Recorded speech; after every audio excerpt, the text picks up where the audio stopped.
introduction par rapport à ce que je viens de dire. Donc,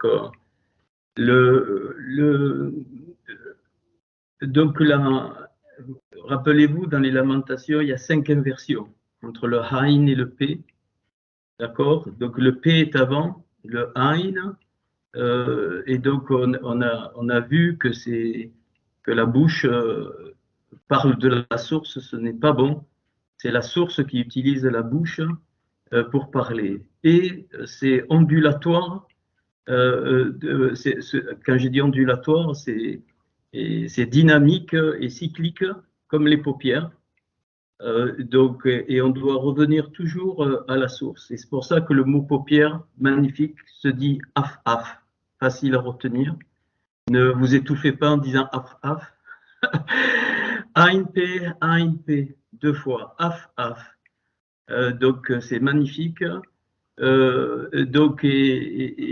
Et la somme, ça fait Shin 350, le Shin. Non, qu'est-ce que je dis? 300, Shin. Donc, et le Shin, c'est la lettre pour moi, enfin pas pour moi, mais définitive. C'est pour ça que donc Mashiach, il y a le Shin, hein, et que la 23e lettre qui est cachée, c'est le Shin à 4 branches. Donc les paupières sont un signe des lumières qui croissent et qui avancent. Les paupières nettoient constamment l'œil. Si tu peux pas compter le clignement de tes paupières, c'est affreux, hein, tu deviens fou. Et donc ça veut dire que nous sommes jamais rendus, nous sommes jamais arrivés. Jusqu'à notre mort, les paupières s'ouvriront, se fermeront. Donc et ça veut dire pour nous que c'est des fenêtres, des fenêtres que Hachem ouvre, ferme, ouvre, ferme, ouvre, ferme. Mais il y a eu un soir et il y a eu un matin. Et parce que la lumière trop grande ne peut être supportée, et donc il envoie les doses de lumière. Donc c'est le af-af. Donc voilà. Et af, ça veut dire, c'est dans le bon sens, c'est la source qui utilise donc la bouche. Et donc notre bouche, la bouche doit distribuer donc la source des lumières. Ok. Mais tout ça, c'est possible seulement et seulement si le cœur, on va voir, mais le cœur, je pense que c'est important, c'est au moins le 3e message, mais pas sur le cœur. Je ne veux pas parler d'autre chose. Hein, parce que je ne peux pas être dans la maison de l'enseignement. Ce n'est pas possible.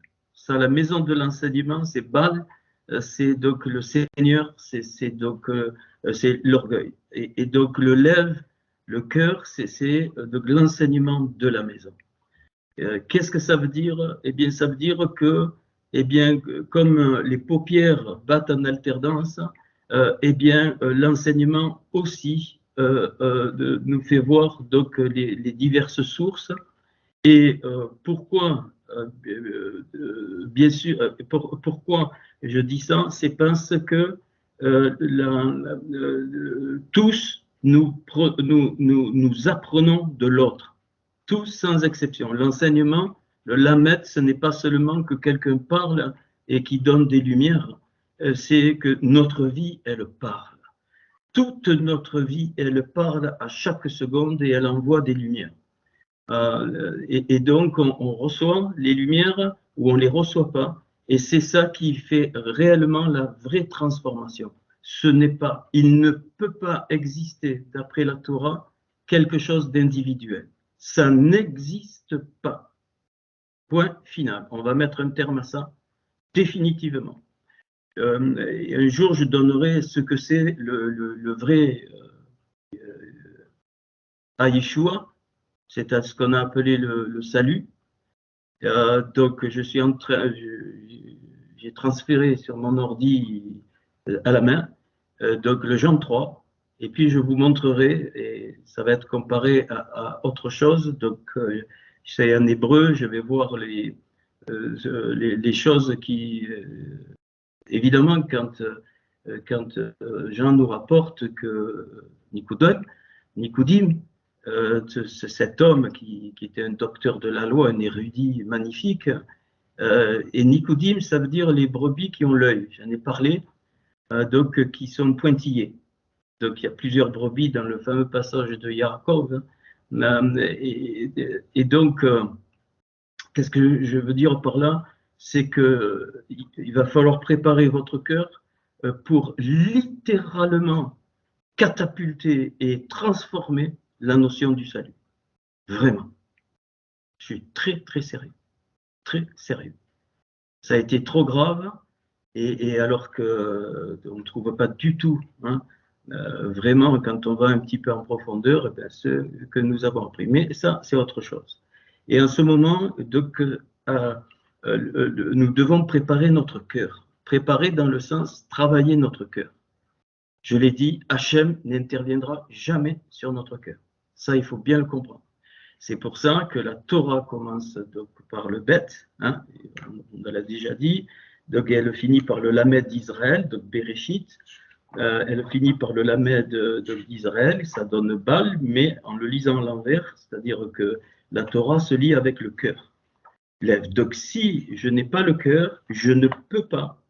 Bien sûr, je peux apprendre la Torah, je peux lire la Torah comme on le fait même en français, donc c'est valable donc aussi, mais c'est pas la lumière que Hachem veut nous faire comprendre. Il faut inverser les choses, enfin inverser, il faut d'une autre façon, et donc c'est le lève, le cœur. Lève, c'est 32. Et 32, c'est les Lamentations, on y reviendra, je n'ai pas oublié, ne vous inquiétez pas, c'est le 32e livre, c'est le livre du cœur. Les Lamentations sont donc le livre du cœur. Et donc on a parlé des 5 chambres, à peu près, j'ai fait donc du cœur une synthèse, et donc qui révèle donc les visages donc de Hachem. Il y a quelque chose de plus fort, c'est que nous retrouvons donc dans les 5, dans le Roumash, donc c'est-à-dire les 5 livres, eh bien, nous retrouvons la structure des chambres du cœur, de la Genèse jusqu'au Deutéronome, je préfère dire du Bereshit jusqu'à Devarim. Donc, je vais nommer. Donc, le Bereshit, c'est le visage de Atik Yomin, le visage de l'ancien des jours. Les Shemot, l'Exode, c'est le visage de Av, du Père. Donc le Vaikra, c'est le visage de Hima, de la mère. Ce qu'on a traduit comme des débiles, les Midar, c'est-à-dire de la parole, de ce qui sort de la parole ou du désert, dans le désert, c'est le visage de Ben, du Fils. Et enfin, Devarim, qui est quasiment le résumé et l'applicatif, l'applicatif dans la royauté, dans la malroute, Devarim, qu'on a traduit par Deutéronome, qui sont les paroles, c'est le visage de la fille. Bat. Voilà. Alors, il y a plusieurs façons de nommer, mais personnellement, je les nomme comme ça. Donc, je reprends le visage de l'Atikyomi, c'est-à-dire de l'essence des choses, donc le visage de Av, du Père, qui transporte en condensé toute la semence, de la semence créative, donc le Hima, donc le visage de Hima qui est la matrice, donc la mère, puis le produit, c'est le fils, donc on va voir le Ben, et donc et la fille c'est Bat. Donc Bat, qui est un symbole fort, c'est l'accomplissement du Ben en fait, hein, c'est les mêmes lettres sauf qu'il y a un Nun pour Ben et puis un Tav pour Bat. Si on les regroupe, ça fait Bétan, c'est-à-dire le don. Hein, donc voilà, ça c'est un petit peu donc un peu pas la continuation, mais donc une présentation un peu avec d'autres lumières. Ok. Et donc notre cœur est fait à cette image. Nous allons trouver dans notre cœur le cœur de l'essence, le cœur du Père, le cœur de la mère, le cœur du Fils et le cœur de la fille, et c'est complet. Donc, ces dimensions de cœur se révèlent avec le vis-à-vis, kenegdo, avec celui qui est en face de moi. Il n'y a pas que dans les couples que le kenegdo doit s'exercer. Donc, tous, les uns les autres, nous sommes des miroirs les uns pour les autres. Donc, c'est pour ça qu'aujourd'hui, j'affirme que l'individu ne peut pas exister. L'individu, au sens qu'on l'a pris, ne peut pas exister.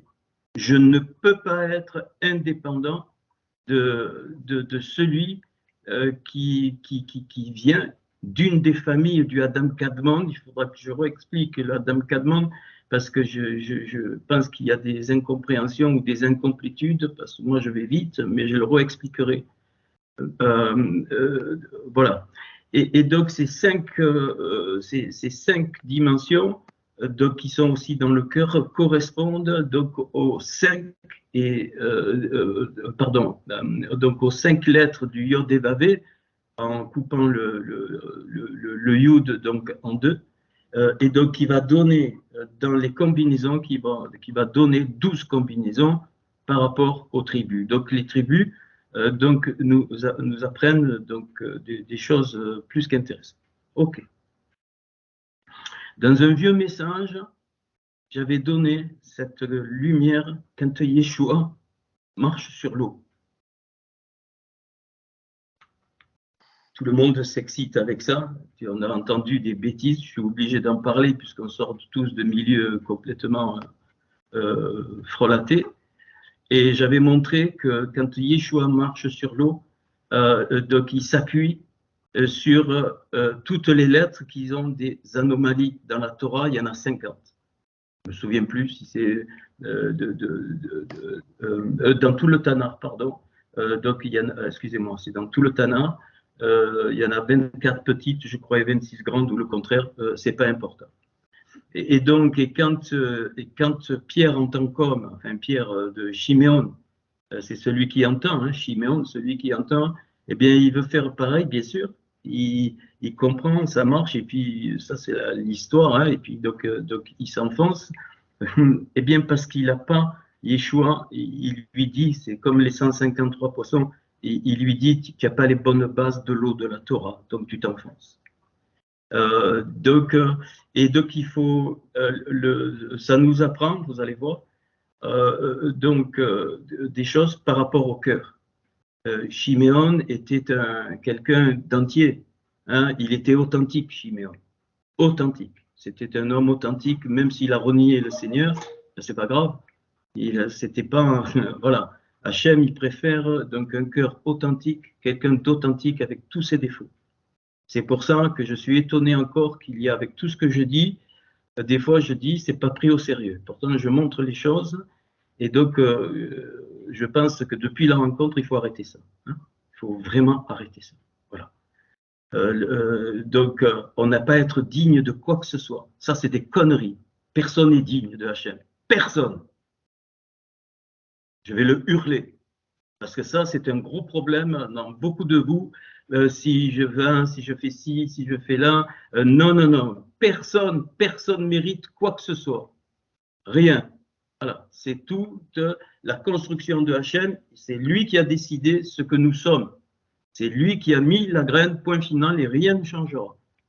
Tu peux faire ce que tu veux, rien ne changera. Ça, c'est un petit peu l'introduction. Maintenant, donc, la Torah contient le condensé de ces anomalies, et donc la Torah présente 13 grandes lettres, 13 grandes lettres, et 6 petites lettres.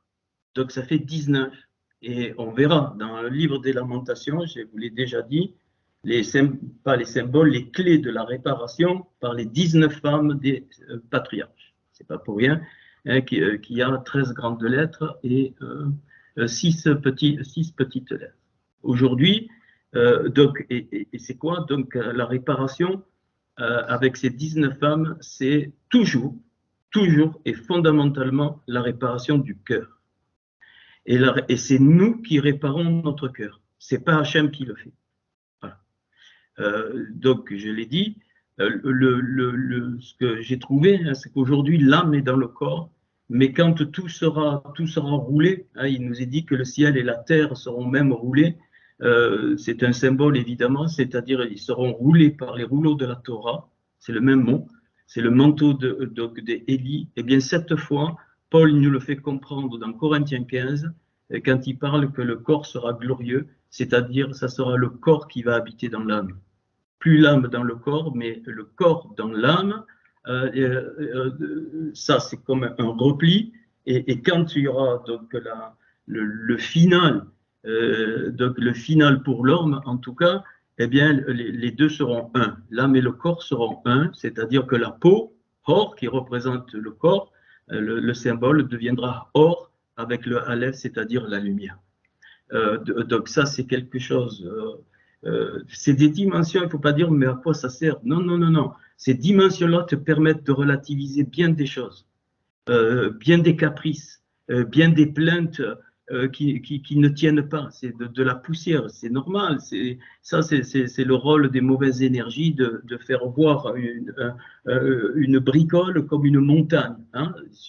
Bien sûr que tous, nous ne réagissons pas de la même façon face à des problèmes parce qu'on a tous une histoire. Mais et ces dimensions-là, eh bien, sont magnifiques parce qu'elles nous font, j'appelle ça monter, et en montant, ben, tu vois d'une autre façon. C'est obligatoire. Ok.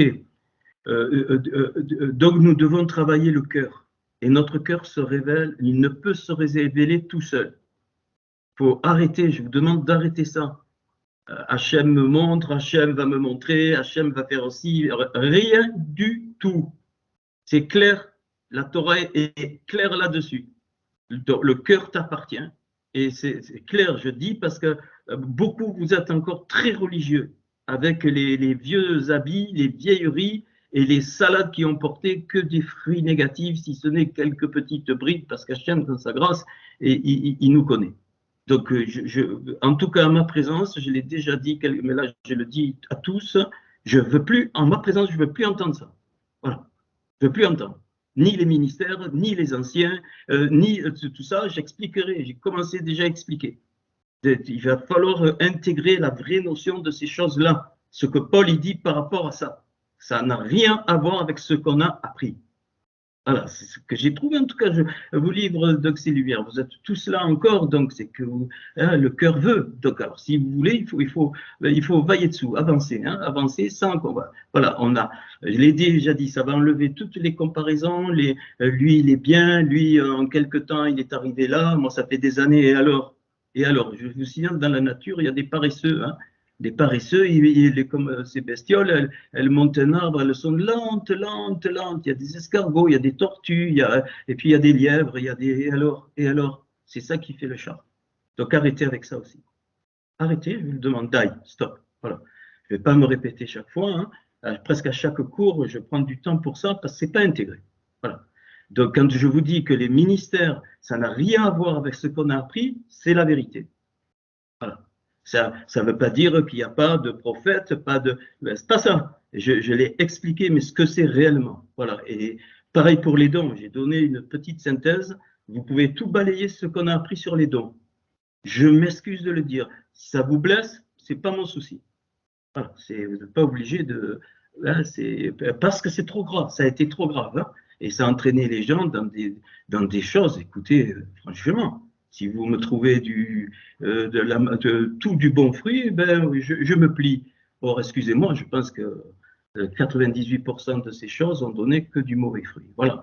Et donc, voilà. Alors, on va On va travailler là-dessus, enfin travailler, et je vais vous donner. Donc, on va commencer par le visage de l'ancien des jours, qui donc correspond donc au Béréchit. Alors, j'ai voulu vous faire un tableau qui regroupe tout, donc peut-être il est un peu moins lisible. Bon, j'ai pas voulu le faire en deux parties. Et vous allez voir, je vais donc le présenter, et puis on va aller un peu. Alors, certains peut-être le connaissent déjà, mais pas comme ça. Hein. En tout cas, pas du tout comme ça, parce que je l'ai fait. Donc, voilà. Est-ce que tout le monde voit? Ah non, je n'ai pas partagé l'écran, pardon. Si je ne partage pas l'écran, ça c'est sûr que vous n'allez pas voir grand-chose. Ceux qui l'ont reçu, c'est bien de l'imprimer, démarrer le partage, voilà. C'est bon, ok, c'est tout bon, vous voyez mon écran, ça marche, on y va. Ok, ok. Alors, j'ai mis exactement dans l'ordre de la Torah. Eh bien, donc c'est quoi? C'est 19 lettres qui sont des anomalies, entre guillemets. Donc, il y a donc la première anomalie, c'est la première lettre de la Torah avec le bet qui s'accroche dans Bereshit, ici, d'accord? Puis, alors, il y a 13 grandes lettres, donc comme les tribus, on va le voir. Donc, l'autre grande lettre, eh bien, c'est le P. Donc, je vous ai mis où elle s'accroche, vous voyez, dans Genèse ou Bereshit, ici. Le Zain, le même Sophite, je parle des grandes là. Hein. Nun, le Resh, le Vav. Alors, le Vav est au centre des grandes lettres. Et donc, le Vav ici, vous voyez, donc vous avez au-dessus 6 grandes lettres et au-dessous 6 grandes lettres qui sont en rouge colorié jaune. Hein, c'est pour que vous ayez donc une base. Et puis c'est propre, et donc vous pouvez, voilà, vous le sortez, et puis vous regardez, et vous pouvez donc après aller plus loin dans des trucs, dans des détails. Donc le Gimel, le Yud, le Haïn, Dalet, Lamed, He. Ok.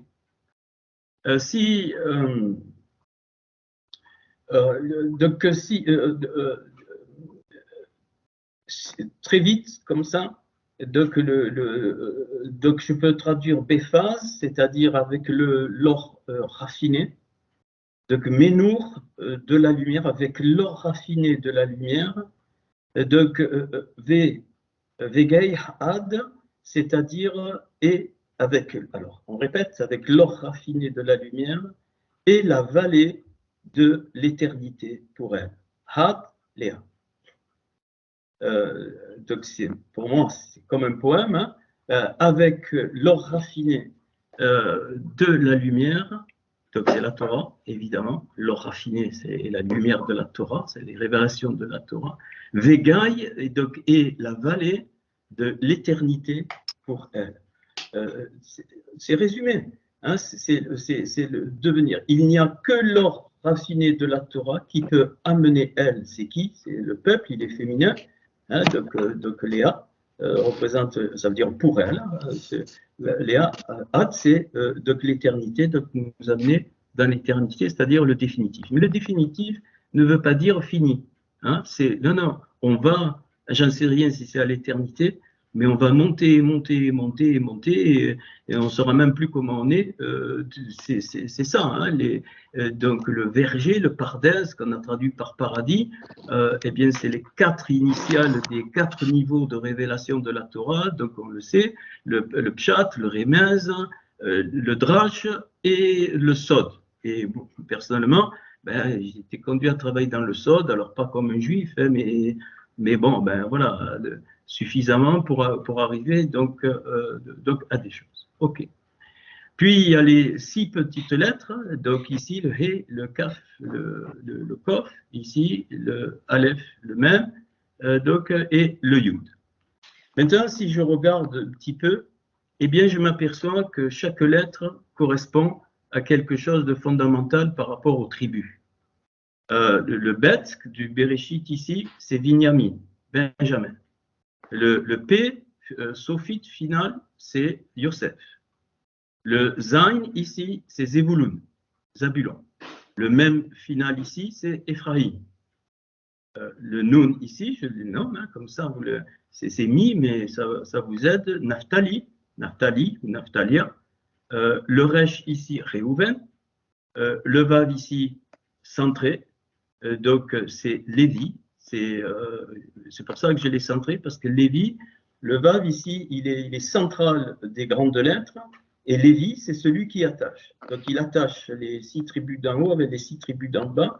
Et le Vav s'accroche dans Garon, qui est le ventre, où il y a une malédiction de Hachem qui dit que tous les rampants sur le ventre, ils sont pas bons donc à consommer. Donc, et les rampants sur le ventre, je le dis déjà, c'est le ventre, il n'est pas fait pour se faire des indigestions.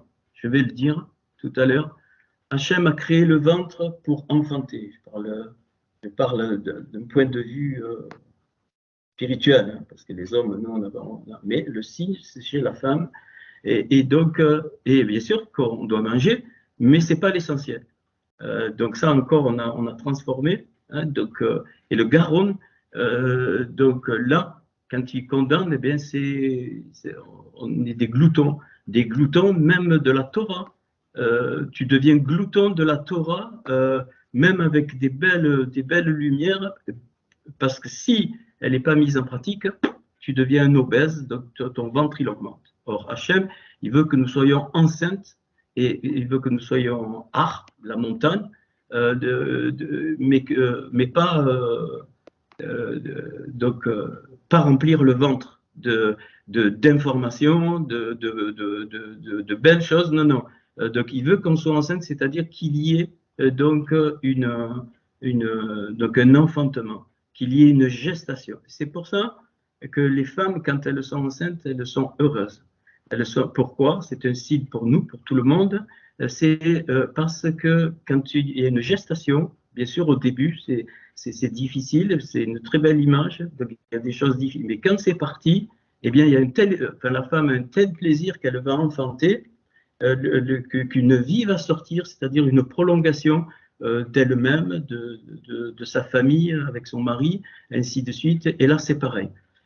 Donc, et ça ne peut être produit que par la Torah vivante. La Torah révélée, c'est bien.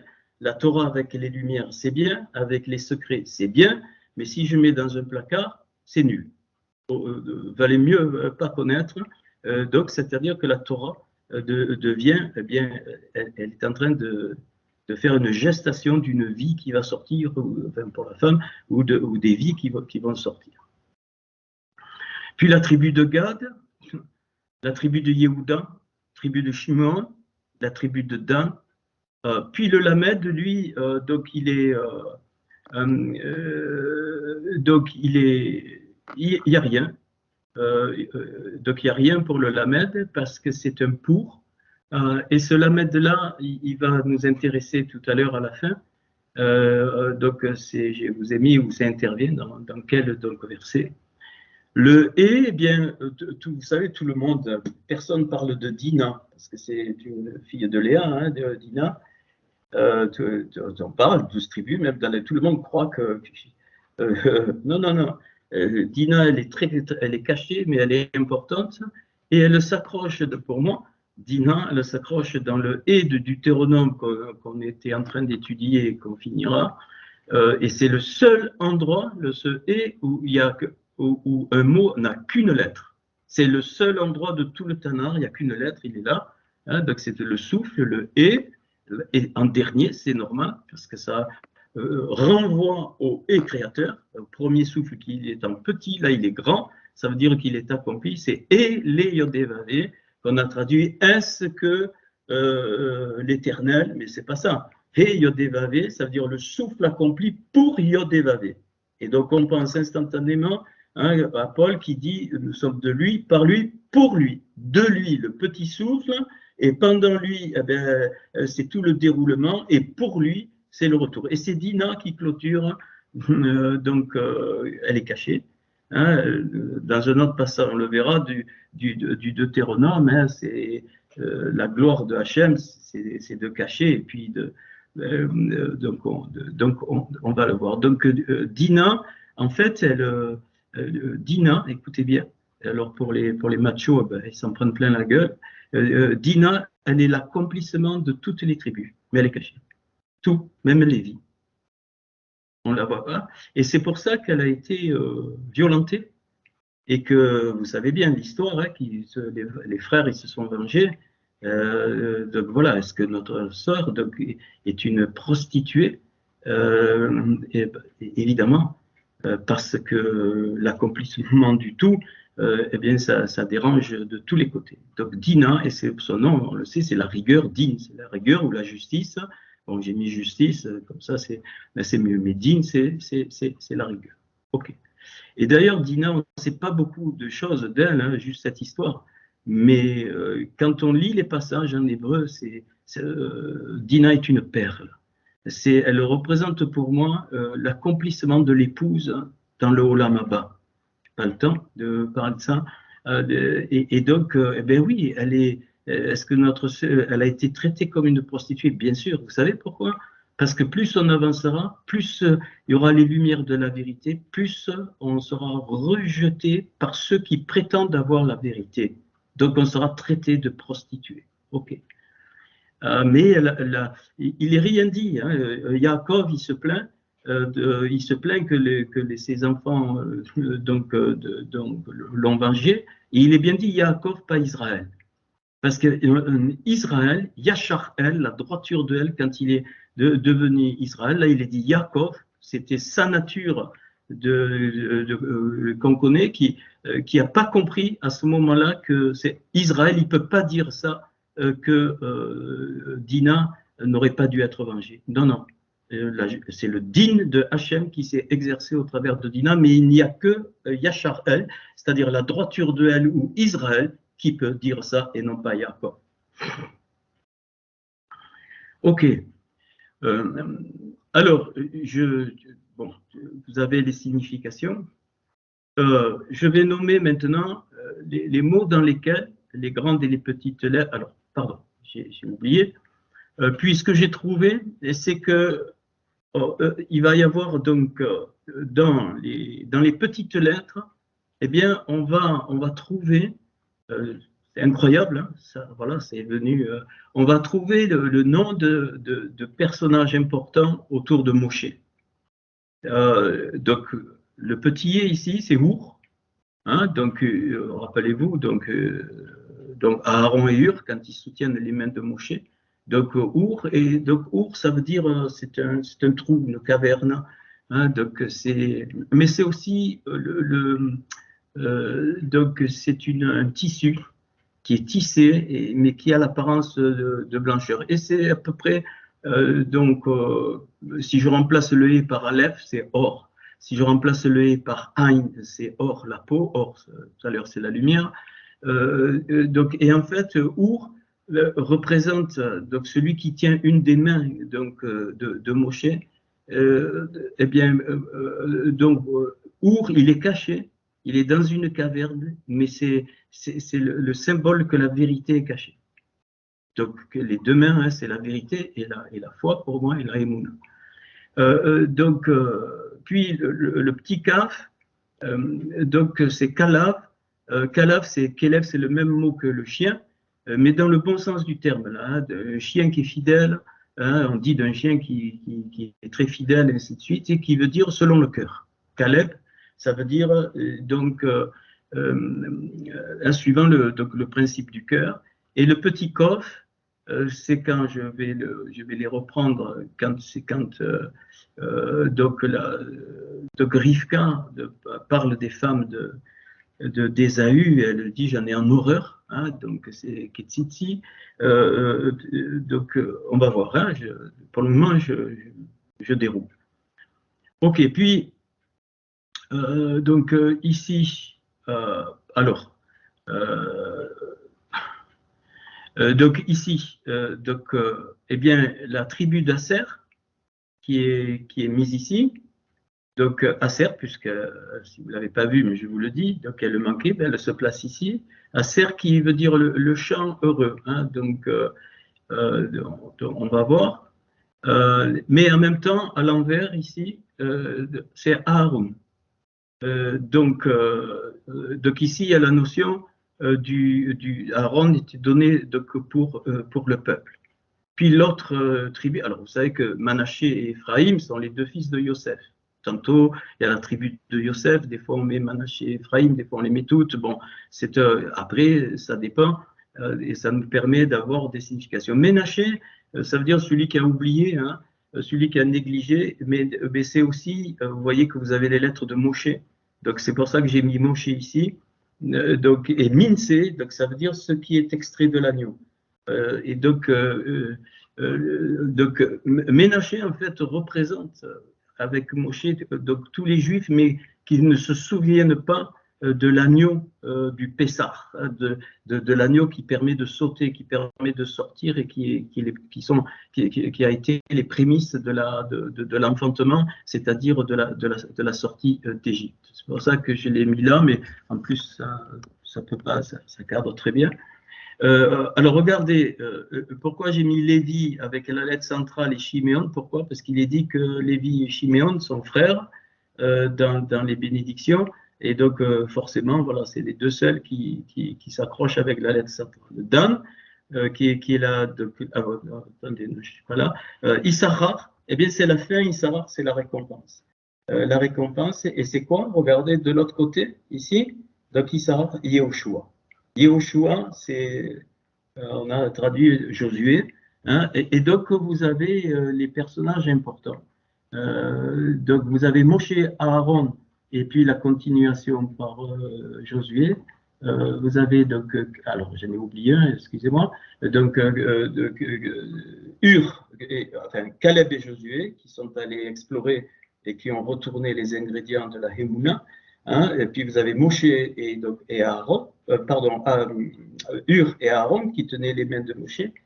Et Moshe va être opposé par quelqu'un d'important il y a eu même des psaumes de Corée, et c'est Korah, ce qu'on appelait la révolte de Corée. On a entendu des choses là-dessus. On va peut-être donner une autre Korah. Celui qui a fomenté avec Nadab et Abihu, hein, ils ont voulu, puis on sait, donc, avec Apiram, pardon. Et donc la terre s'est ouverte, ils ont été engloutis. Donc on a appelé ça donc la révolte de Corée. Mais c'est un personnage important parce que c'est le seul qui s'est opposé de front à Moshe.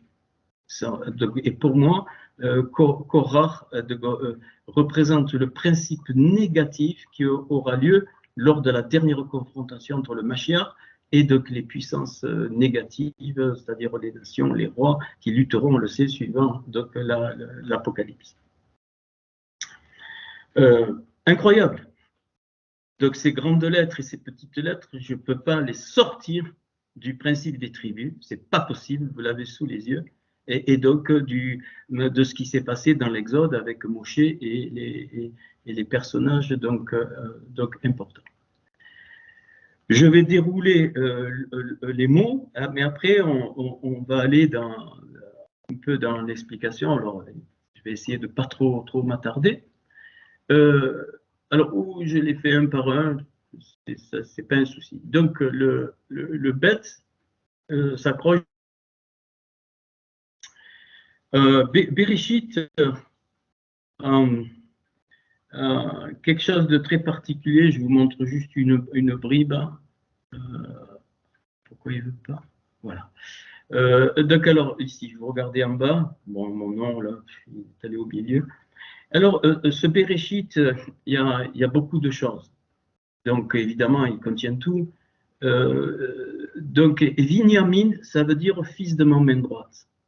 Fils de ma main droite.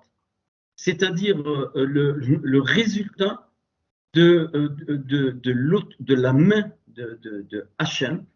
Et j'avais montré une fois que la Yerida, qui est au-dessus de la Yerida, c'est-à-dire donc l'étincelle, eh bien, il y a Yad, la main de Yah qui crée, hein, la main de Yah qui façonne. Et donc, Donc, ce mot Bereshit, vous avez déjà, je vais pas tout, hein, vous avez les lettres qui encadrent Bat, c'est la fille. C'est le résultat. La fille, c'est le résultat, c'est la malroute, c'est la royauté, c'est la Shekhina. Et un jour, donc, le Bat, c'est pour ça qu'on parle des filles de Sion, ainsi de suite. Et donc, elles dansent, et un jour, il n'y aura que la présence. Il n'y aura que la fille, que la présence de Hachem partout, partout, partout, partout.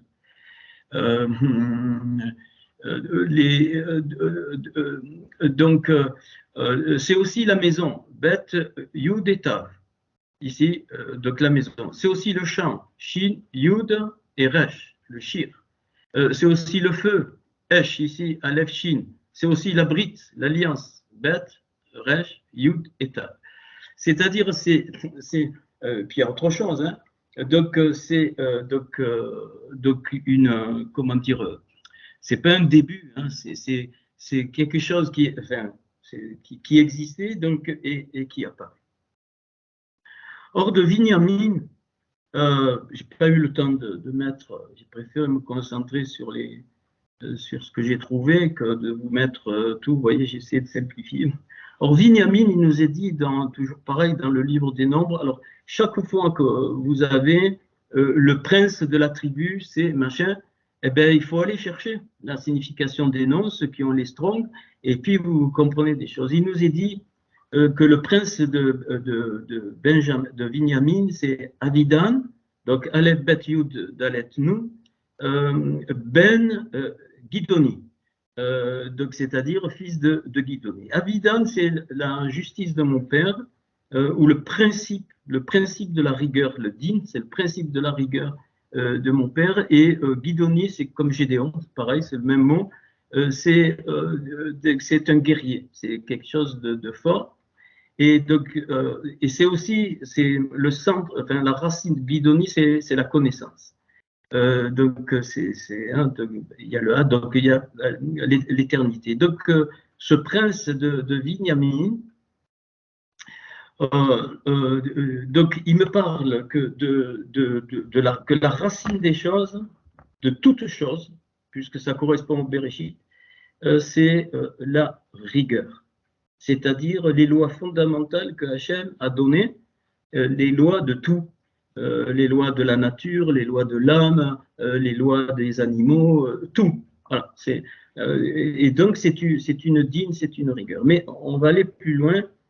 Donc c'est aussi le principe du Père, puisque c'est justice de mon Père dans le Adam Kadma. C'est-à-dire, c'est donc ce que je viens de dire. Donc,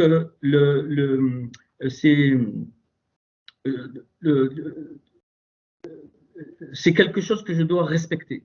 Hein, c'est clair. Donc, c'est pour ça que, eh bien, à très bas niveau, dans la déferlante des horreurs qui existent sur notre terre, eh bien, ça dégénère, parce que ces lois-là ne sont pas respectées.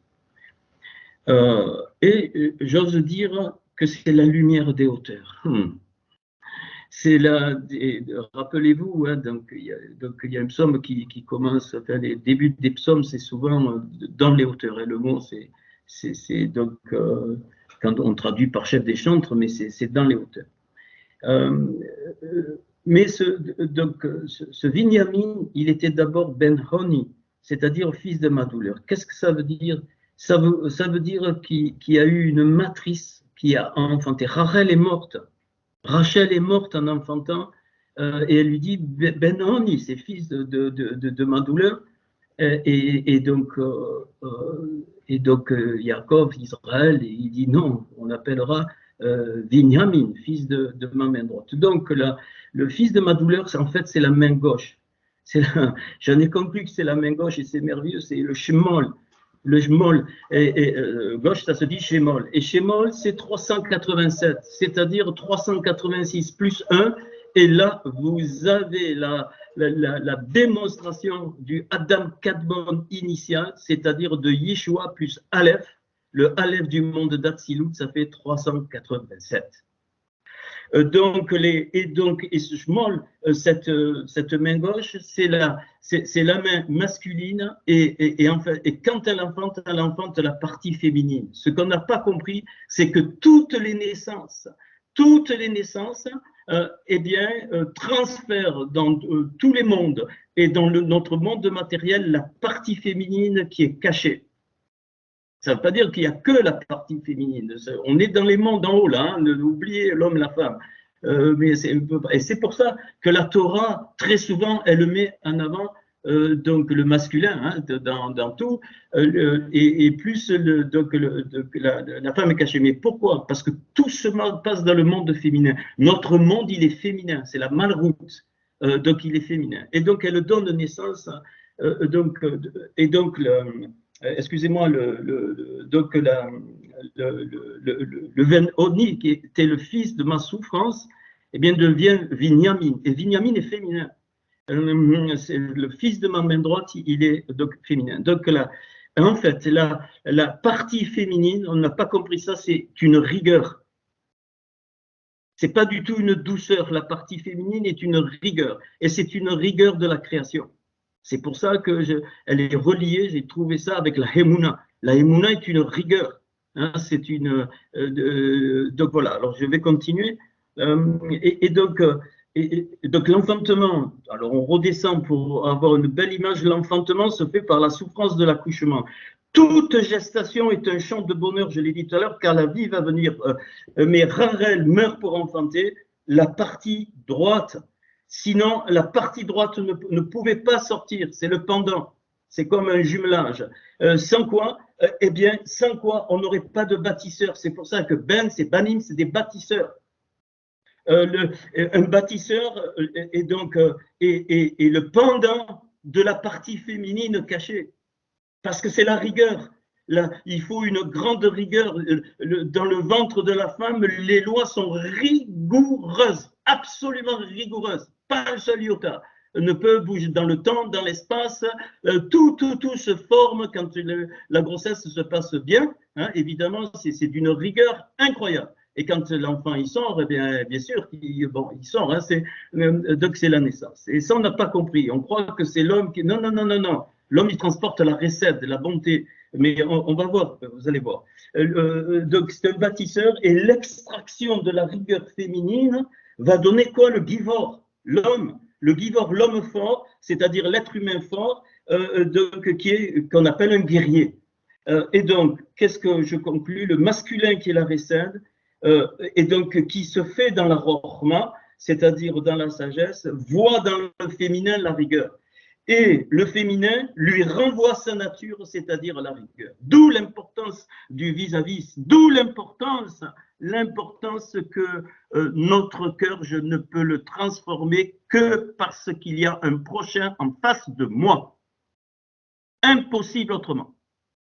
Tu deviens narcissique, égo, tout ce que tu veux, mais c'est impossible. Et nous avons donc une clé dans Binyamin. Ici, c'est le principe de la création, Binyamin. En tout cas, c'est ce que j'ai trouvé. Et le féminin, donc il y a le givor, le féminin qui a le givor, mais qui va exprimer le recette. La femme, elle a la grâce, on dit ainsi de suite. Mais en fait, à l'intérieur, c'est le givor, voit dans le masculin quoi? La bonté. Et le masculin lui renvoie sa nature, c'est-à-dire la bonté, c'est-à-dire la grâce. Et donc ça c'est les principes que j'ai trouvés.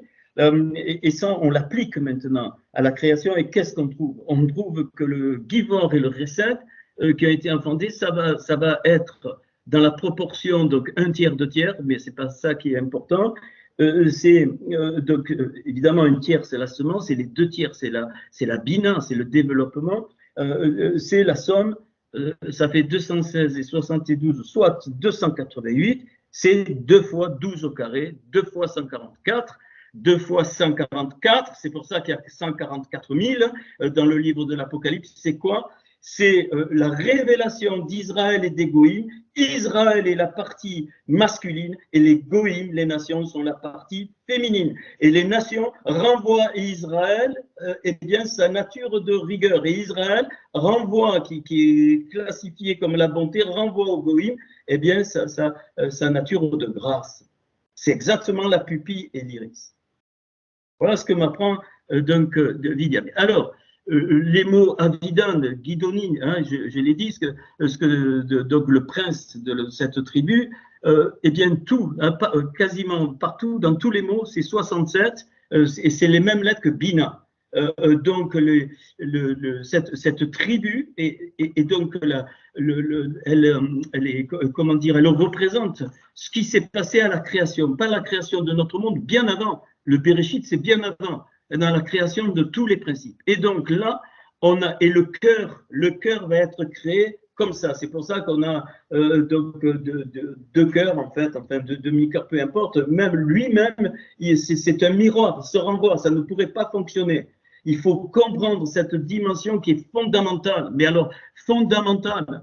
Donc tout est construit comme ça, mais y compris notre cœur. Donc, si tu penses que en faisant des choses, tu vas régler ton cœur, c'est faux. C'est faux, absolument faux. Faux et faux. Il te faut un vis-à-vis. Sinon, tu retournes dans quoi? Dans le tohu. Le tohu, c'est le désordre, c'est un monde d'égocentrisme. J'ai trouvé aussi ça. C'est un monde qu'on appelle chaotique. Et donc, tout monde qui n'est pas basé sur un vis-à-vis est un monde chaotique. Il va au chaos et ça explose. C'est ce qu'on appelle, ça c'est pas de moi, c'est une révélation d'un grand sage de je ne sais pas combien de temps, mais je vous la ramène, les 7 rois d'Édom. Les 7 rois d'Édom, ils ont éclaté, hein, ils sont mentionnés dans la Torah. Moi je ne suis pas allé, mais juste je retiens ça parce que c'était un monde d'égoïsme. Chacun tirait la couverture à soi, donc c'était le tohu. Le tohu va beau, c'est-à-dire que voilà, beau, c'est l'étonnement, ça ne peut pas exister. Et donc la création va être donc une réponse à ça. Comment? Parce que c'est les énergies négatives qui ont donné ça. Eh bien, en créant le dual. Toute la création, elle est duale. Et c'est un vis-à-vis. Tout, dès le début, bête.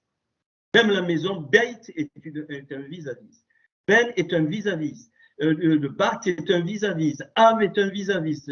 La notion du père et donc et Hima, la notion donc de la mère. Après, il y a des marques, enfin des intensités plus ou moins.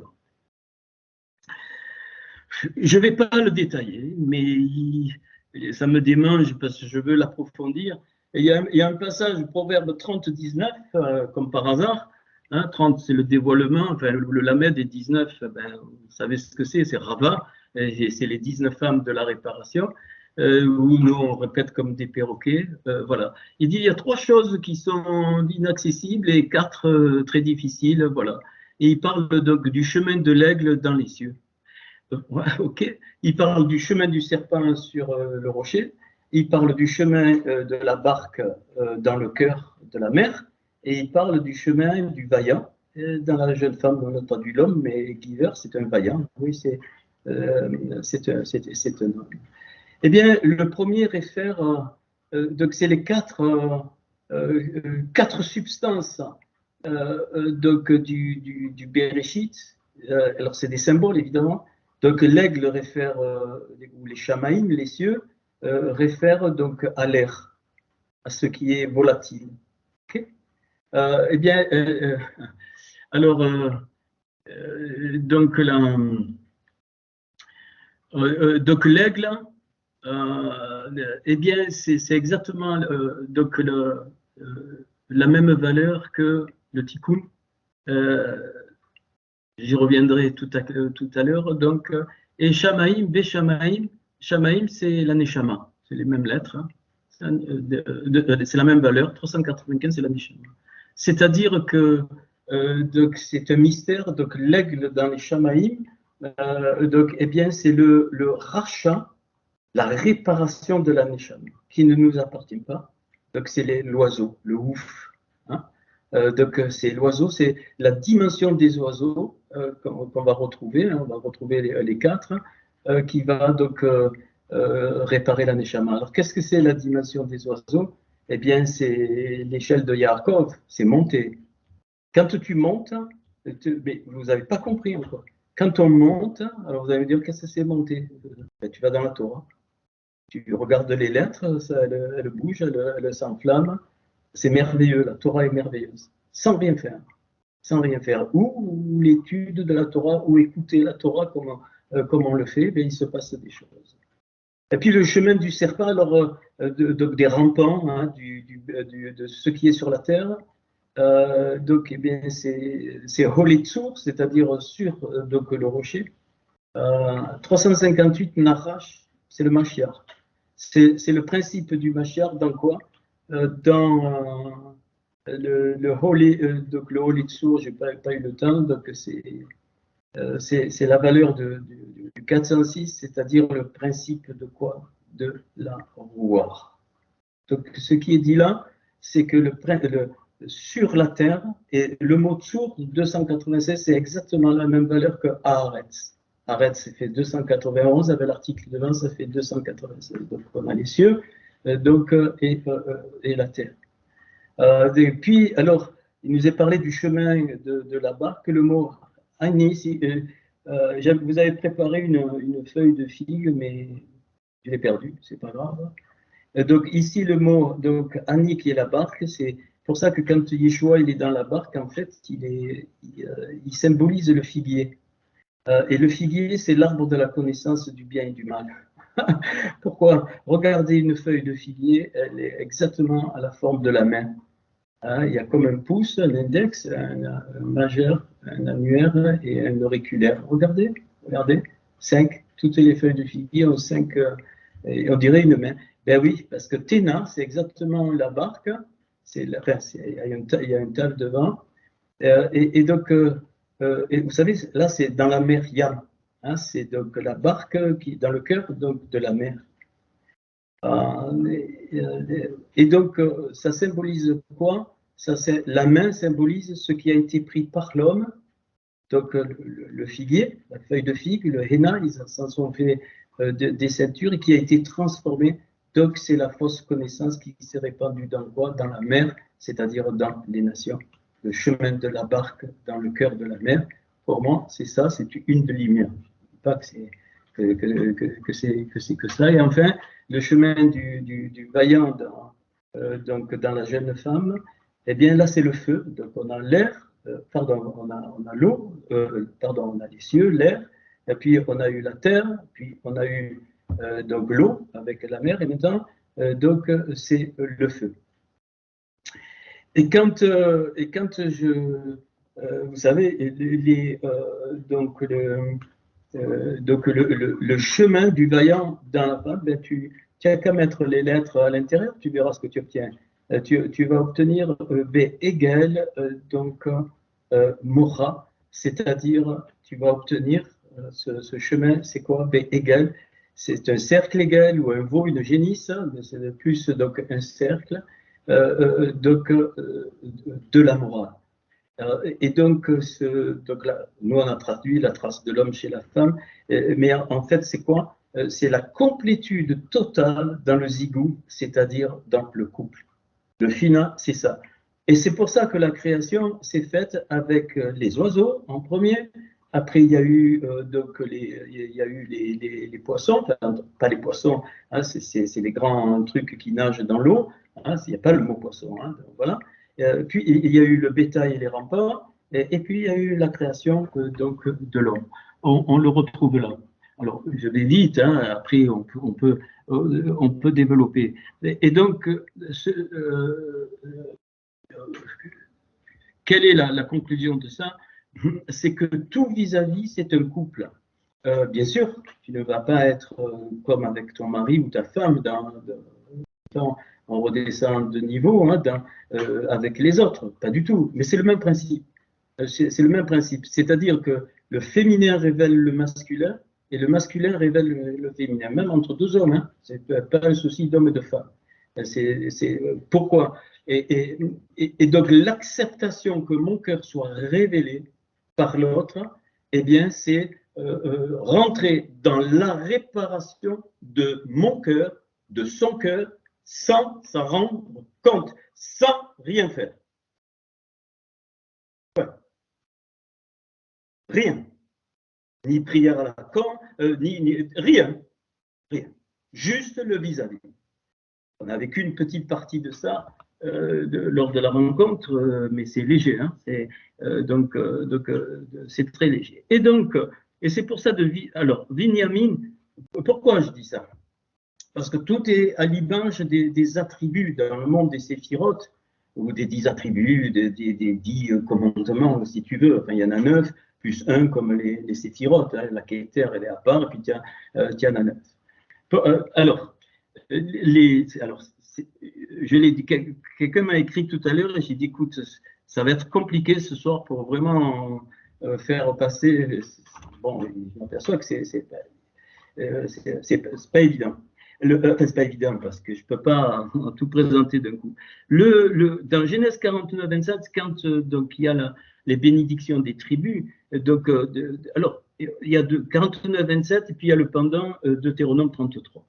Et puis pour Binyamin, il est dit c'est un loup ravisseur, mais tu ne peux pas rester là-dessus. C'est un loup, je vais pas tout faire. Hein. C'est un loup ravisseur dès le matin, et donc on a traduit il dévore, mais en fait c'est il mange quoi, la proie, Had, et puis et le soir, donc il partage le butin. Donc, ok, puis dans le Deutéronome 33, il est appelé le bien-aimé. C'est un bien-aimé, Benjamin est un bien-aimé, et donc Ishkom qui demeure les bêtards, donc en moins, donc à live sur lui, protège sur lui, tout, enfin, ok. Et donc, et puis, donc ça m'a sauté, je dis, mais la première qualification, c'est Ze'ev, le loup. Le loup, il est là. Le loup, c'est ça, Ze'ev. Ah, très intéressant. Déjà, si je regarde, c'est le sabre du père. Zain, c'est un sabre, et Av, après, c'est le père. Bon, ça ne me dit pas grand-chose, mais c'est quoi? Vous avez là les 10 séphirotes. Ici, le loup ici représente quoi? Donc, c'est au moment de la création. Attention, hein, Binyamin la représente au moment de la création. Il y a eu comme un déchirement. C'est pour ça qu'il est dit déchire la proie. Hein, donc, il faut aller au-delà. Hein, et donc, il est parlé du quoi? Le matin. Le matin, eh bien, il mange donc l'éternité. Le mot proie, ad, c'est éternité, c'est fou. Hein, on comprend. Il mange l'éternité, c'est-à-dire quoi? Il transforme donc l'éternité en un temps qui apparaîtra pour la correction, et il divise. Donc il divise Shalal, donc le butin. Et donc, ça veut dire quoi? Il partage donc cette unité qui est au départ, il la partage pour que la dualité puisse se faire. Alors, Zahav ici, Aleph, c'est la couronne, c'est la Keter, Pet, c'est 2, Rochma, Bina, et les 7 autres, c'est Resed, le Zain, c'est donc Resed, je vous les renomme, Vura, Tiferet, Netzta, donc Od, Yesod et Malrout, les 7 séphirotes d'en bas. Et donc, en fait, Binyamin représente le passage de la matrice de la création au-delà que personne ne connaît, symbolisé par Harel. Et c'est pas pour rien que plus tard, donc Harel fait 238 en valeur. Et donc, et si je rajoute le Yud, c'est 248. Et 248, c'est Abraham. Abraham est féminin, c'est une matrice féminine qui englobe les nations et donc Israël. Mais peu importe. Et donc Binyamin représente donc, dans tous les domaines, donc, y compris le cœur, le passage de l'origine des choses que personne ne connaît, parce qu'il n'y a pas d'origine. Le temps n'existe pas au-delà du bête, du Bereshit. On ne sait pas ce qu'il y a, c'est profond, hein, ce que j'essaie de vous communiquer. Donc tout est, le Adam Kadmon a façonné tout ça, le Emet, la Emouna, le Or, c'est un dans l'Adam Kadmon, et tout va se dissocier par les 10 attributs. Et donc voilà ce que c'est un loup. Donc le loup, nous on voit, voilà, donc le loup, c'est la division pour que la dualité donc apparaisse. Ça va faire le matériel et le hat, c'est-à-dire il faudra donc l'image de l'éternité qui est le temps. Mais bon, le temps, voilà, de l'autre côté, il n'y a pas de temps ni d'espace, il n'y a rien. Hein, enfin, il n'y a rien. Il y a autre chose qu'on ne connaît. Alors,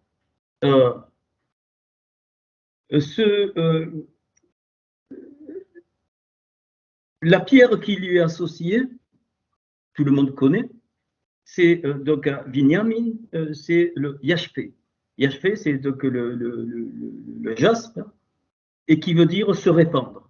Et effectivement, donc le principe de la création est quelque chose enfin, qui se répand, hein, et la valeur de yashpé, c'est 395, c'est les cieux, Shamaïm, c'est la Neshama. Donc,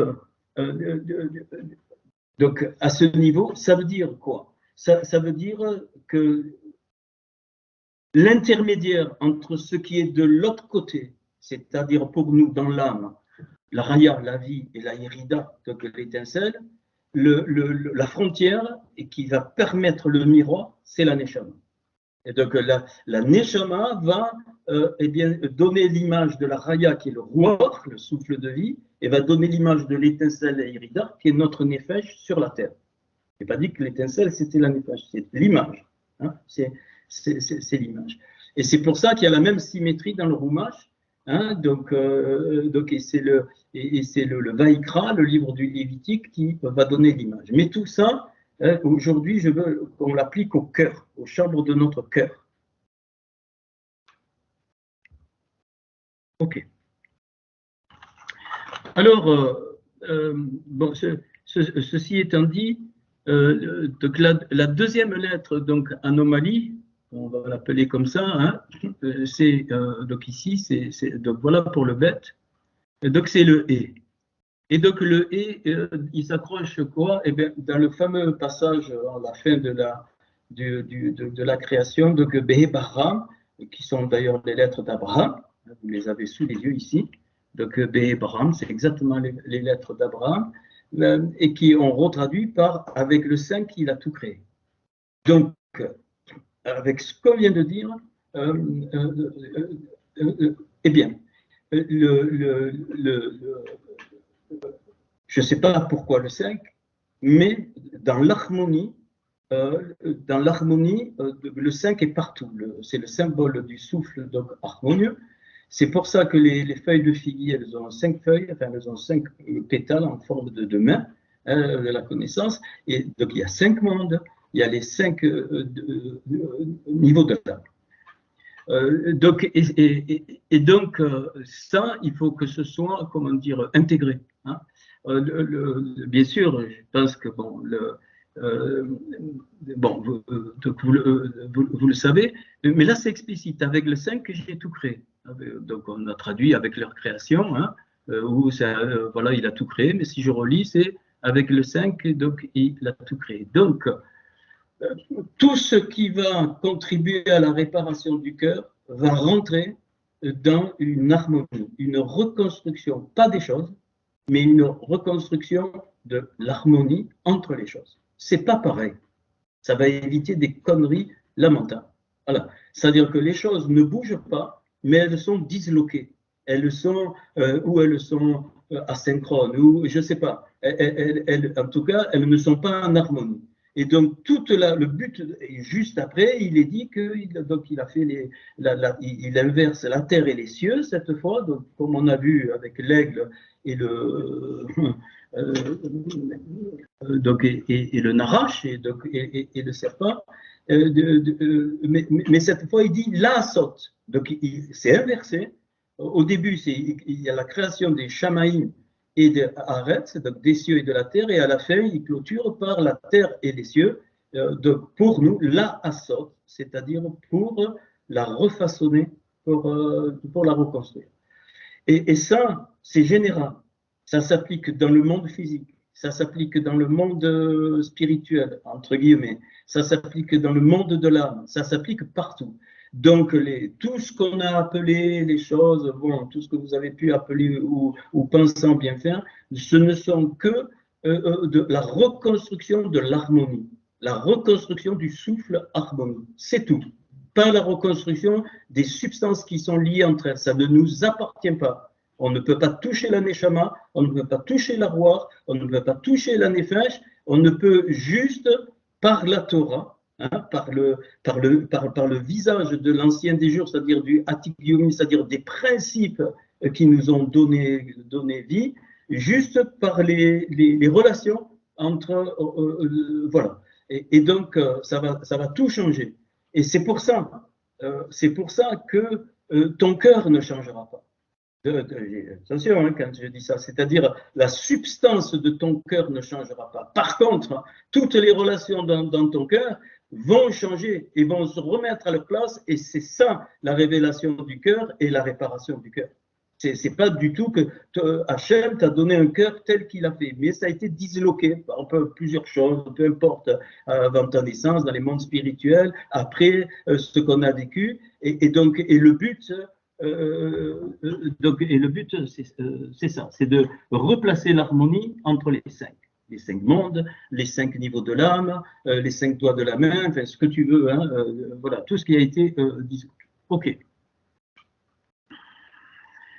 Alors, Kalav et donc s'accroche donc dans Véléré Korata, donc c'est-à-dire, et c'est quand c'est merveilleux, quand on voit ça en hébreu, c'est merveilleux parce que le titre de la paracha, c'est le début de la paracha, c'est Vaï Sarah, la vie de Sarah. Et la vie de Sarah, donc c'est les gens qui la connaissaient et qui la pleurent. Donc il la pleure. Le titre, c'est la vie de Sarah, elle est morte. Elle est morte. Et pourtant, ça commence donc la vie de Sarah, et donc elle est morte à 127 ans. Et 127 ans, 127, c'est la valeur numérique de Hatzalav, donc la croix. Je ne parle pas de la. Bon, je ne vais pas me redire, chaque fois j'en ai marre. Donc Hatzalav, c'est quoi? C'est le hameçon du cœur. Ça lave.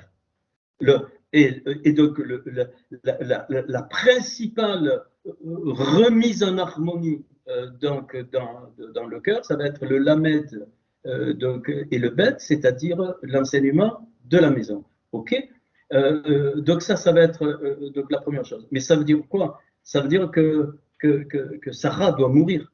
On ne peut, quand tu commences à vivre, quand tu acceptes que le cœur soit révélé par l'autre ou les autres, et alors là, le principe de la mort va engendrer quoi? Va engendrer la vie, comment? Dans les reconnexions qui doivent se faire dans le cœur. Alors, il n'y en a pas, enfin, il n'y en a pas 36, donc il y a les 5, ok. Je vous donne ce que j'ai compris. Après, pour tout expliquer, je ne peux pas tout expliquer, mais en gros, ça va, les axes, je les ai, mais c'est difficile. Hein. Chaque truc, il faut un cours entier encore, parce que, voilà. Alors, on va donc avancer. Donc, et ça, pour pleurer Sarah. Hein, c'est dans l'expression, dans ce verset, Genèse 23:2, donc la vie de Sarah commence par la pleurer. Et on la pleure comment? Et elle est pleurée comment? Avec le Kaleb, c'est-à-dire donc avec le cœur, ou comme le cœur. Alors, et c'est pour ça que les lamentations sont une expression, c'est pour ça qu'il y a 5 chapitres dans les lamentations, sont une expression des 5 chambres du cœur. C'est nouveau, pas pour moi, mais quand je vous le dis. Donc, du cœur de chacun placé dans le contexte du âme, du peuple, mais du cœur du âme. Sinon, ça n'a pas de sens, c'est-à-dire le cœur du peuple. Hein, et donc, c'est pour ça que Yermaïou, eh bien, il pleure sur, donc sur le peuple suivant son cœur. Kalav, donc, c'est suivant son cœur. OK. Puis, donc, alors, peut-être on le fera en 2 fois, parce que ça peut être dense. Hein. Donc, Ketsitsi, donc, j'ai horreur. C'est qui? C'est Rivka dans Genèse 27. Elle dit, j'ai en horreur les femmes d'Ésaü, d'Ésav. OK? Et comme par hasard, on trouve que là, le coffre, je vous dis, je ne l'ai pas fait exprès, hein, c'est pas après, c'est avant. Donc le coffre ici, c'est Korah, et Korah, c'est un des fils dans la descendance d'Ésaü. Alors, on va le prendre, parce que c'est important pour peut-être enfoncer encore les clous, comme il est dit dans Ecclésiaste. Hein. OK. Donc, dans Genèse 36, donc Bereshit 36, donc il nous est dit que Esav, c'est Édom. Esav, c'est Édom, Esav, c'est Ain, Shin et Eva. Donc c'est Édom, et Esav, ça veut dire velu, poilu. Écoutez bien, parce que tout est lié. Velu, poilu, c'est quelqu'un de la terre, voilà, c'est quelqu'un de très carnassier. Édom, c'est le sang, hein, c'est la couleur rouge. Et c'est au pays de Gnan. Gnan, c'est ceux qui vendent, ceux qui trafiquent, les marchands. Donc c'est au pays de la ruse, c'est au pays de la fourberie, hein, du vol, de ce que tu veux. N'importe quel commerçant est un voleur, hein, puisqu'il se prend sa marge. Bon, mais on va pas les assassiner. C'est pas ça que je dis. Ok. Alors il nous est dit d'abord qu'il a eu 3 femmes. Esav, il s'est pris des femmes de Gnan. Donc Ada bat Heilon, donc Aroti. Donc c'est Ada qui est la fille de Heilon, donc qui vient des Haritis, hein, ou des Éviens, ou des Étiens. Voilà, on traduit en français, j'oublie les noms français, des Étiens. Donc Heilon était du peuple des Étiens qui avait infesté Canaan. Ada, c'est la parure. Ada, ça veut dire parure, beauté. Et c'est intéressant que son nom, Ain Dalet He, Ain Dalet, c'est la racine de la connaissance, mais c'est aussi la racine de l'éternité.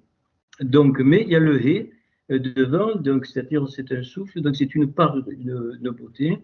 Et donc elle est fille de Heilon. Heilon, ça veut dire chêne, bélier.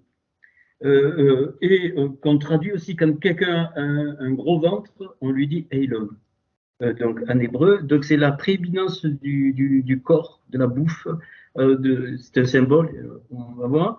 Et donc Ariti, ça veut dire qui répand la peur, qui brise, qui l'épouvante, la terreur. Donc ça, cette première femme, elle symbolise l'apparence par le paraître d'une force de beauté et qui donne prééminence donc à tout ce qui est disgracieux.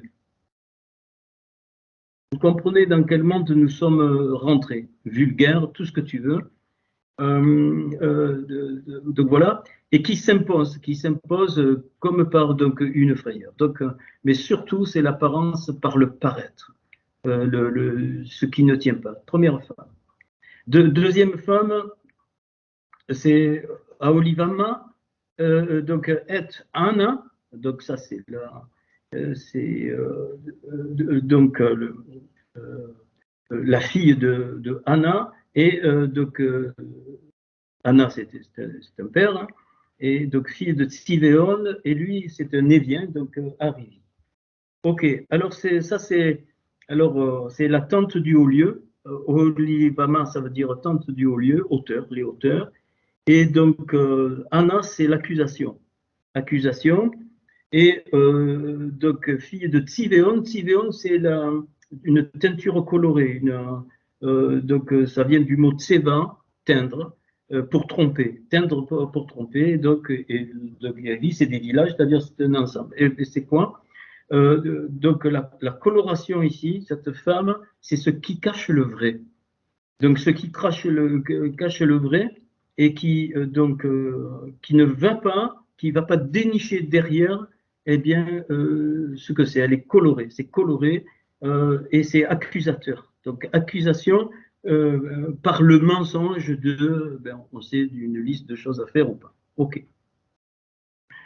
La troisième, c'est Basmat, qui est fille de Ishmaël, donc on connaît Ishmaël, qui veut dire Dieu entend, et qui est sœur de Nevayot, c'est-à-dire des hauteurs où donc porter du fruit, et c'est se répandre. Donc ça représente le prosélytisme, et Basmat, c'est le parfum, c'est-à-dire c'est une émulation, c'est quelque chose qui se répand, qui se communique, comme quand quelqu'un rit, on dit ça émule d'autres rires, là c'est pareil. Et c'est un faux parfum de sainteté. Voilà ce que j'ai trouvé. Donc ça, alors ça touche typiquement beaucoup d'entre nous, hein, pensant qu'on doit faire des choses, voilà, c'est typique. Voilà, ça c'est ça. Donc apparence par le paraître, cacher le vrai. Eh bien oui, on doit être prosélytique pour être saint, on doit être travaillé, soi-disant, à je ne sais pas quoi, hein, pour amener soi-disant des âmes, ainsi de suite. Voilà, ça c'est les femmes d'Ésaïe. Et la première Ada enfante, donc le paraître, il enfante Eliphaz. Et Eliphaz, ça veut dire quoi? C'est une espèce d'orphin raffiné. Eliphaz, on l'a vu tout à l'heure, donc c'est la séduction ici. Donc l'apparence trompeuse entraîne la séduction. En particulier, c'est pour ça qu'il va falloir régler ça. Le pleurnichement sur soi fait partie de ça. C'est terrible ça. La victimisation fait partie d'Eliphaz. Et donc c'est très subtil. Même les personnes s'en rendent pas compte. Donc aujourd'hui, c'est victimisation partout. Écoutez, le pauvre, il a eu ci, il a eu là, il est né dans telle famille, donc il est victimisé. Et donc ça a l'air beau, ça a l'air fin. Ah ben oui, on s'occupe. Et en fait, c'est une séduction. C'est une séduction parce qu'elle nous trompe, elle nous induit donc en erreur. Hein. Une doucere, c'est séduire, ça veut dire induire en erreur. Basmat, celle qui est colorée, qui cache le vrai, elle engendre Reuel. Donc excusez-moi, Reuel, c'est pâturage. Donc elle met naissance à une fausse vie, à une fausse fertilité. Une fausse fertilité, c'est quoi? Basmat, celle qui cache colorée, c'est la vitrine qui engendre donc un faux rassemblement. C'est-à-dire une union par ce qui ne tient pas, une vitrine, c'est du clinquant. C'est ça, donc le Reuel, hein, donc le fruit de... Et ça, si vous regardez bien, c'est rien que ces deux choses-là, ça se répandra de plus en plus dans le monde et partout, hein, partout. Séduction et le rassemblement. Séduction, rassemblement. La politique, c'est un Reuel. La politique, elle sort de Basmat. Hein, c'est un rassemblement, mais quoi? Par du clinquant. Il n'y a rien, ce qui est faux. OK. Et la dernière, donc au Liban, là, pas Obama, hein, bon, on fait une petite plaisanterie, donc, enfin, c'est la deuxième, mais elle est mentionnée en 3, parce que je pense que c'est la plus forte, celle qui se traduit par tente du haut lieu, donc on a compris, ça c'est le mysticisme. Eh bien, le premier fils, rendez compte, il engendre les mêmes lettres que Yeshua, mais inversées. Donc, Yehush, qu'on a traduit par Jéhush, c'est exactement les mêmes lettres, mais inversées. Yud, Ain, Vav, Shin. Donc, on traduit par Ya qui aide. Pareil, une subtilité incroyable. C'est pas Yeshua.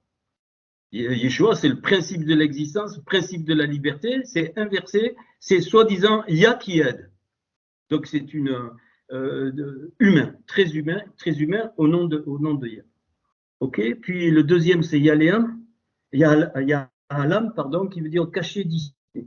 C'est un voile, c'est la même racine que le monde, Olem, Elem, c'est un voile devant les yeux, c'est-à-dire que on ne voit plus.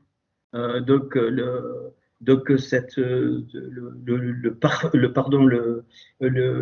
hauts lieux, hein, le mysticisme, entraîne un aveuglement. Donc ça entraîne une fausse aide, ça entraîne un aveuglement, et enfin le dernier, ça entraîne Korah, Corée. Là où je voulais en venir, c'est le tout dernier mentionné. Et donc, c'est un fils des Saves, d'Ésaü, et ça a généré toutes les religions débiles. Hein. Ça vient des Saves. Corée, ça veut dire donc chauve. Donc ça veut dire donc se raser. J'y reviendrai peut-être tout à l'heure. Je ne sais pas si j'ai le temps. Donc vous allez voir. Enfin, pas tout. Donc voilà ce qu'on peut apprendre jusqu'à maintenant. Ok. Alors, on reste toujours, si vous voulez, je peux arrêter avec Genèse, mais donc Yosef, alors Yosef, très très particulier, hein, donc ça veut dire ajouter, retrancher, donc et donc là ça s'accroche dans ce mot, donc ouvétéatif. Alors peut-être je prononce mal, mais c'est pas grave, les voyelles, je les ai pas, hein, je les ai pas mis, donc enfin j'ai mis la truc, mais j'y vois pas bien de loin. C'est quand vous savez, quand Jacob fait rentrer les brebis en chaleur, et les faibles, il les donne à Laban. Et donc c'est dans ce passage que ça apparaît.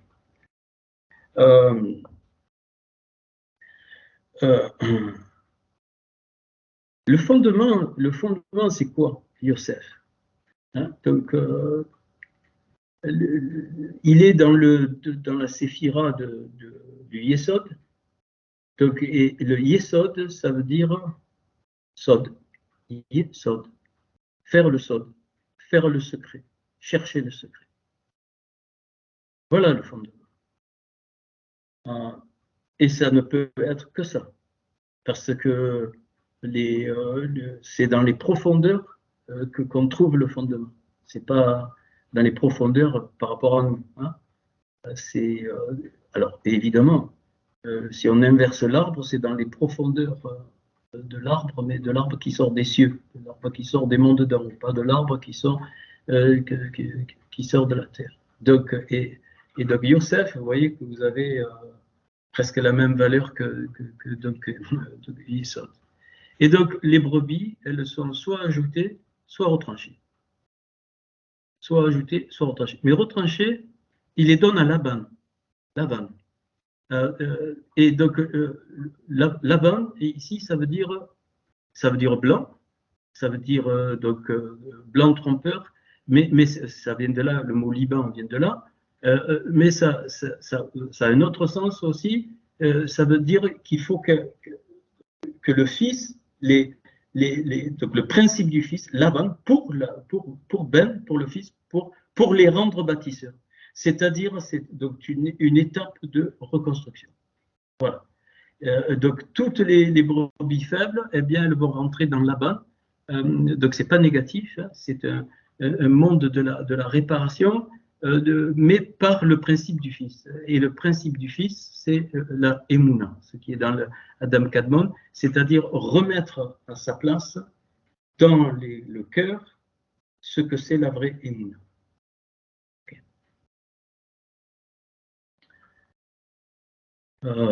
Je reste, je ne développe pas. Hein, donc, alors, l'histoire de Dina, elle est là. Donc, il la traite de Zona. Hein, donc, qu'est Zona? Est-ce que vous avez traité ma sœur comme une prostituée? Bien, c'est Zévouloun. Donc,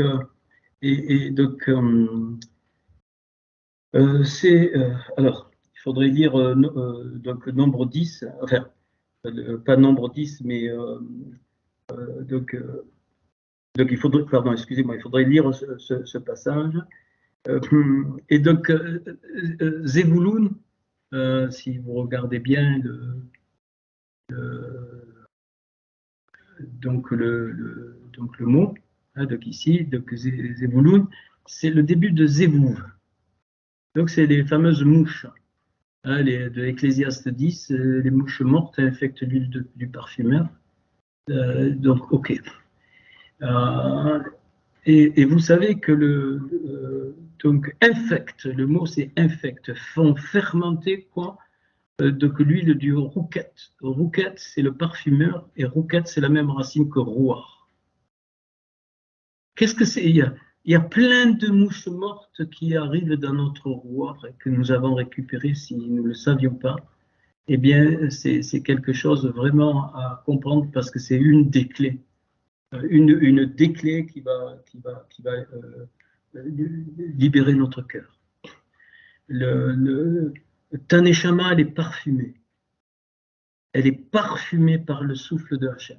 Parfumée, c'est le même mot. Hein. Roquette, il y a le code, mais c'est la même racine.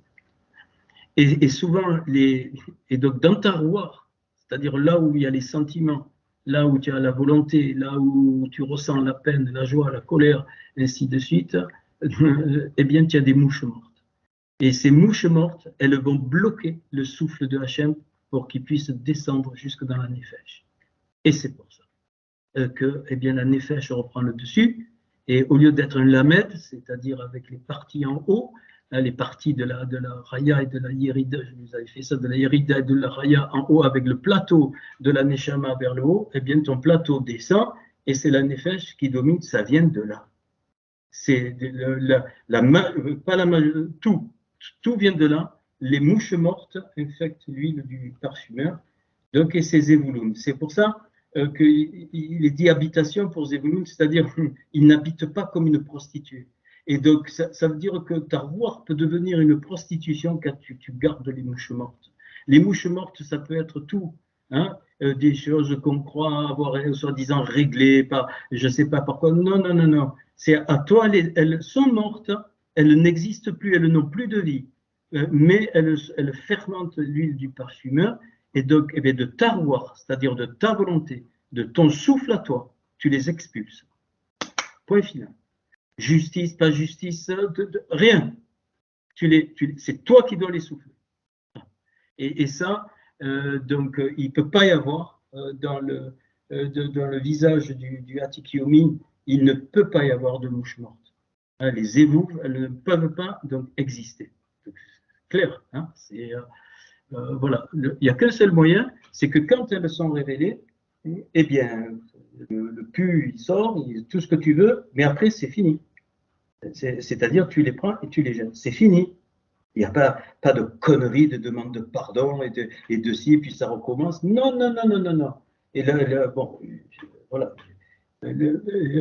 C'est très clair. Et donc, je vous dis, ça, littéralement, ta neshama va descendre. C'est obligatoire. C'est une loi. Ta neshama va descendre à cause des mouches mortes. Clair et net. Voilà. L'huile, elle ne peut pas passer. La neshama, c'est shemen, c'est l'huile qui vient de la chorma.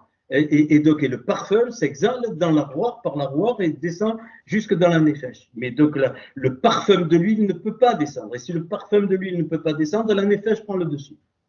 Clair, parce que la nefesh est dans le sang, c'est-à-dire dans la matérialité. Et donc, c'est simple, c'est d'une simplicité, c'est juste une question de volonté. Il n'y a pas une question il n'y a rien à demander. Ça, et ça, il n'y a que le vis-à-vis qui peut le faire. C'est pour ça que les vrais vis-à-vis, les vrais, j'allais dire, confrontations, ben, c'est utile à ça. Donc, et donc, il ne faut pas s'en priver. Ok. Voilà, pardon. Alors, donc je reviens sur. Alors, pas je reviens, je continue. Le même final, vous voyez, on est que dans la Genèse là. Donc, le même final, c'est donc Éphraïm, qui veut dire deux fois fertile, d'accord, et qui est donc un des fils de Yosef. Et donc, il est dit que Yosef a vu les fils d'Éphraïm et même de Ménaché jusqu'à la troisième, donc jusqu'à la troisième génération.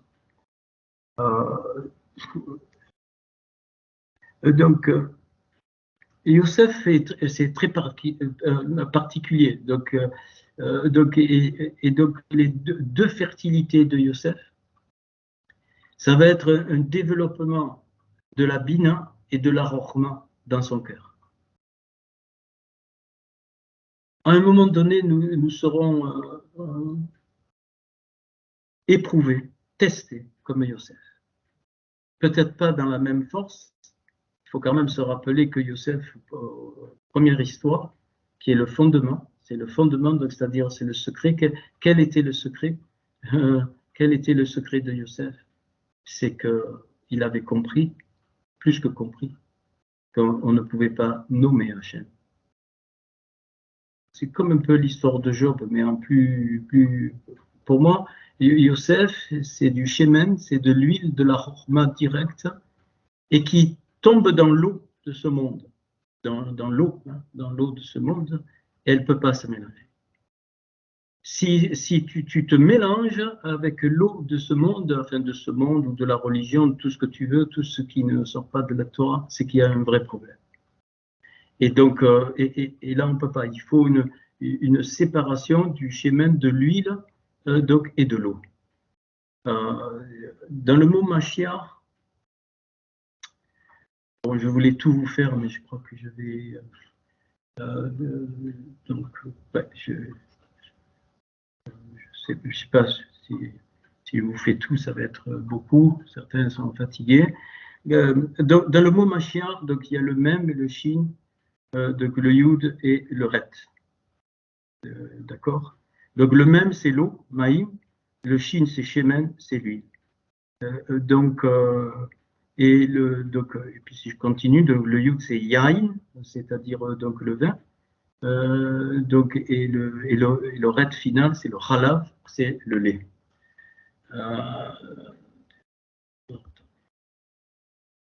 Voir maintenant. Donc c'est le lait. Donc le mot Mashiach est entouré par le Mem et donc le Ret, c'est-à-dire l'eau et le lait qui sont les forces matérielles.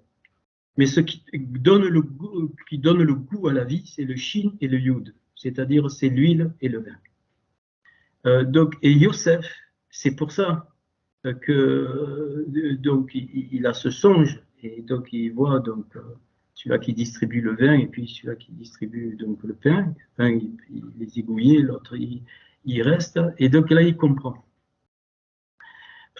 Donc il comprend quoi? Il comprend les profondeurs de la création. Et donc c'est à ce moment-là que son cœur est prêt pour sortir de 17 années de prison, 17 années d'injustice. Il a tout vécu. La femme de Potiphar veut coucher avec lui, il est accusé injustement. Ses frères, il est tellement content des dons qu'il exprimait. C'est la tunique à plusieurs couleurs. Et il a ce rêve où les étoiles se couchent devant lui avec le soleil et la lune. Il est comme un enfant, Yosef.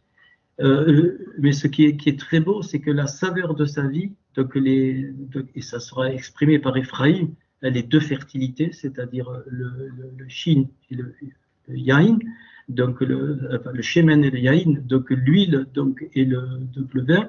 L'huile, c'est la Rochma et le vin, c'est la Bina. Et donc Yosef va intégrer ça grâce au fondement. Et bien aimé, pour certains, dans notre cœur, dans cette chambre du cœur qui est représentée par le visage de l'ancien des jours, c'est-à-dire d'où on vient.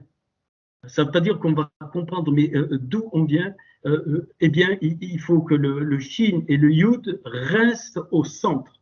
C'est-à-dire, c'est ça qui te donne le goût à ta vie. Et Shin et Yud, c'est Shai, don, et Yud et Shin, c'est l'existence, la vie. C'est pour ça que Yeshua a les mêmes lettres. Et ce qui est extérieur, ça, c'est l'âme dedans. C'est ça, le goût de ta vie, c'est l'âme, le Shin et le Yud. Et ce qui est extérieur, c'est l'enveloppe, ce qui est l'enveloppe. C'est pour ça que Yosef, ayant compris ça, donc il aura ces deux fertilités, de la sagesse, la Rochma, et de la Bina, de la réalisation. Et c'est pour ça que Yosef et Binyamin, son frère, Yosef est le frère aîné de Binyamin. C'est pas pour rien. Donc parce que Yosef rejoint Binyamin, c'est-à-dire les principes de la création. C'est magnifique. Et c'est pourquoi il est dit que il lui donne 5 fois plus de nourriture qu'aux autres frères. C'est parce qu'il révèle que Binyamin représente les clés de quoi? Des 5 mondes, 5 fois de plus de nourriture, 5 niveaux de l'âme et du roumage de toute la Torah. Ah, j'aime ça. C'est écrit, toutes les lettres. Il fait pas, et donc, Yosef et Binyamin sont collés. Parce que, donc, Binyamin, c'est je l'ai dit, donc, il représente vraiment dans le fondement cette dualité, donc sur face à face du cœur pour le cœur, et Yosef représente l'accomplissement. C'est pour ça c'est pour ça qu'il y a le retour des frères vers Yosef, et, Yosef a pleuré. Nous, on lit la première histoire. Parce qu'il a réussi par cette huile qui ne peut pas se mélanger à l'eau et la vie qui transportait représentée par le vin, eh bien, il a réussi comment dire, à mettre en face, en face de ses frères le dévoilement de leur cœur. Tu ne peux pas échapper à ça. Impossible. Ton cœur ne peut être dévoilé dans le bon et dans le mauvais que par le vis-à-vis des autres. Yosef, donc, face à ses frères, et Binyamin était à part, eh bien parce qu'il est le principe de la création. Et ça, on ne peut pas échapper. Pourquoi? Parce que c'est comme ça que le monde a été créé. C'est comme ça que le monde a été créé. C'est pour ça qu'il y a l'homme et la femme, c'est pour ça qu'il y a des couples, c'est pour ça qu'il y a la société, c'est pour ça qu'il y a des rassemblements, ainsi de suite, et c'est pour ça que les disputes ont lieu qu'entre deux. Hein. Si tu te disputes avec toi-même, je pense qu'il y a un sacré souci. Hein.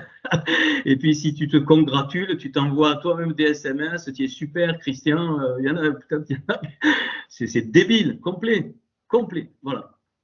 Et donc, on va arrêter là. C'est la première chambre, hein, le premier visage de Hachem de l'ancien des jours. Et il est fondamental, bien évidemment. Alors après, ne commencez pas à dire oui, mais si, mais là, et vous replongez encore dans les merdes, comme avait dit Emmanuel, les merdes totales, chrétiennes, évangéliques, religieuses, ce sont des merdes. Brasser de la merde, ils font que ça, voilà. Alors ils s'écoutent les uns les autres, et moi aussi. Non, il faut sortir de tout ça. Et sortir de tout ça, c'est prendre de la hauteur. Prendre de la hauteur, comment? Eh bien, en étant moi-même avec les autres et en acceptant que les autres vont révéler mon cœur.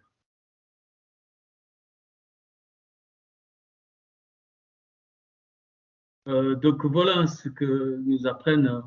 Je vais arrêter là, hein, parce que bon, moi je peux finir, mais il faut une bonne heure encore. Hein, donc voilà, je pense qu'on peut arrêter l'enseignement.